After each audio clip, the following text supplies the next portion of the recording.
নমস্কার বন্ধুরা, সুনিতার হেসেলে সবাইকে স্বাগত। আজ আমি আপনাদের সঙ্গে শেয়ার করব ডাঁটা আলু কুমড়ো বড়ি দিয়ে রসা। এটি নতুন কোনো রান্না নয়, এটি বহু পুরনো একটি রান্না। আর এই রান্নাটি আজ আমি একটা স্পেশাল ভাজা মশলা দিয়ে কিন্তু তৈরি করে দেখাবো। চলুন তাহলে রেসিপিটি শুরু করা যাক। এখানে দেখুন আমি ডাঁটা আলু কুমড়ো সবই কিন্তু কেটে পরিষ্কার করে ধুয়ে নিয়েছি। ডাঁটাগুলোকে একটু লম্বা করে কেটে নিয়েছি, আর আলু আর কুমড়োগুলোকে কিন্তু ছোট ছোট ডুমো ডুমো করে কেটে নিয়েছি। প্রথমেই আমি ডাঁটাটাকে একটা সসপ্যানের মধ্যে দেখুন পরিমাণ মতো জল দিয়ে দিয়েছি। ডাঁটাটাকে প্রথমেই কিন্তু সসপ্যানের মধ্যে দিয়ে দেব। এবার এই ডাঁটাটাকে আমি হালকা একটু ভাপিয়ে নেব, সিদ্ধ করে নেব না, ভাপিয়ে নেব। এখানে দেখুন বেশ কিছুটা পরিমাণে আমি বিউলির ডালের বড়ি নিয়ে নিয়েছি। এদিকে দেখুন ডাঁটা কিন্তু বেশ ফুটে গেছে। এবার ডাঁটাটাকে আমি নামিয়ে নেব একটা পাত্রে, আর এই জলটা কিন্তু ফেলে দেব না। এই জলটা আমরা পরে রান্নার কাজে ব্যবহার করব। এবার একটা কড়াই বসিয়ে দিয়েছি ওভেনে। প্রথমেই ভাজা মশলাটা তৈরি করে নেব। তার জন্য দিয়ে দিয়েছি গোটা গরম মশলা, শুকনো লঙ্কা, তেজপাতা, আর দিয়ে দেব 1 চামচ গোটা জিরে, 1 চামচ গোটা ধনিয়া। খুব ভালো করে সমস্ত মশলাটাকে কিন্তু ভেজে নেব। মশলা দেখুন খুব সুন্দরভাবে ভাজা হয়ে গেছে। এবার মশলাটাকে নামিয়ে একটু ঠান্ডা করে আমি মশলার একটা পাউডার তৈরি করে নেব। ওই একই কড়াইতেই দিয়ে দিয়েছি পরিমাণ মতো সর্ষের তেল। তেলটা প্রথমে খুব ভালো করে গরম হয়ে গেলে ওর মধ্যে আমি বিউলির ডালের বড়িগুলোকে হালকা লালচে কালার করে ভেজে নেব। বিউলির ডালের বড়িগুলোকে দিয়ে দিয়েছি। দেখুন ডালের বড়িগুলো লালচে কালার করে ভেজেও নিয়েছি। বড়িগুলোকে তুলে নেব। তুলে নিয়ে ওই একই তেলের মধ্যেই আমি ফোড়ন হিসাবে দিয়ে দেব একটা শুকনো লঙ্কা, দিয়ে দেবো সামান্য একটু পাঁচফোড়ন।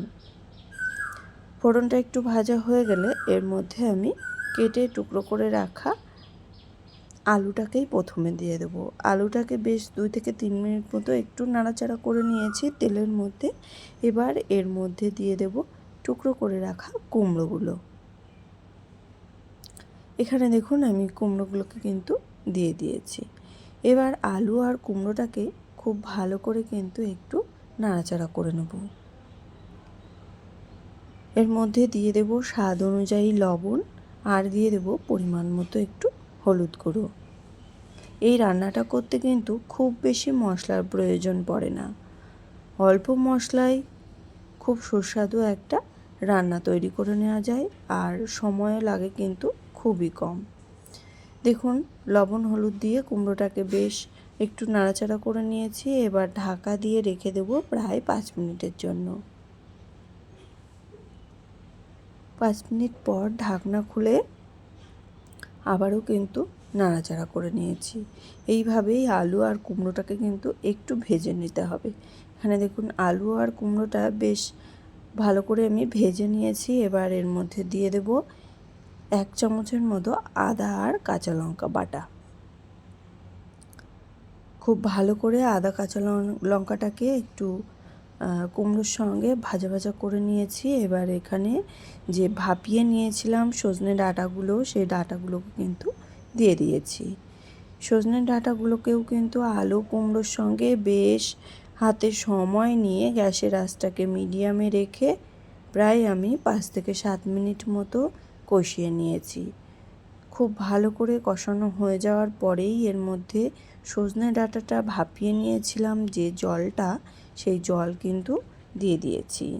জলটা দেওয়ার পরে খুব ভালো করে আবারও কিন্তু মিশিয়ে নিতে হবে। খুব ভালো করে মিশিয়ে নিয়েই এর মধ্যে দিয়ে দিয়েছি ভেজে রাখা ডালের বড়িগুলোকে। ডালের বড়িগুলোকে দেওয়ার পরে আবারও একটু মিশিয়ে নিয়ে এখানে ঢাকা দিয়ে রেখে দেব প্রায় 8 থেকে 10 মিনিটের মতো।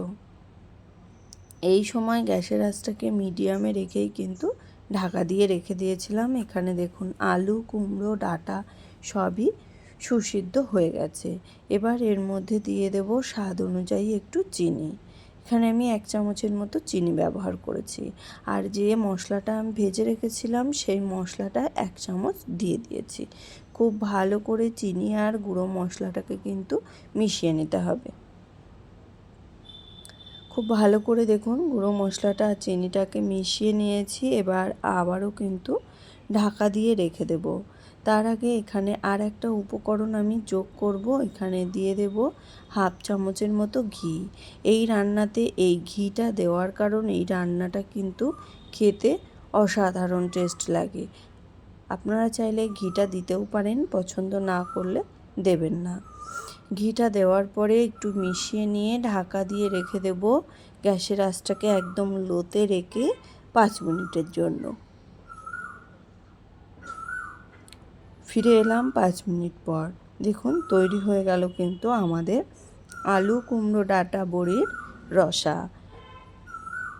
এটা কিন্তু গরম গরম ভাত দিয়ে খেতে অসাধারণ লাগে। আর এই রকম গরমের দুপুরে কিন্তু এরকম হালকা পাতলা তরকারি খেতে প্রত্যেকেই কিন্তু পছন্দ করেন। তাহলে বন্ধুরা আমার এই ডাঁটা আলু কুমড়ো বড়ির রসা আপনাদের কেমন লাগলো অবশ্যই কিন্তু কমেন্ট করে জানাবেন। যদি ভালো লেগে থাকে তাহলে একটা লাইক করবেন আর সাবস্ক্রাইব করে পাশে থাকার অনুরোধ রইল। আজকের মতো এই পর্যন্তই। আবার দেখা হবে নতুন কোনো রেসিপি নিয়ে। ভালো থাকবেন, সুস্থ থাকবেন। ধন্যবাদ।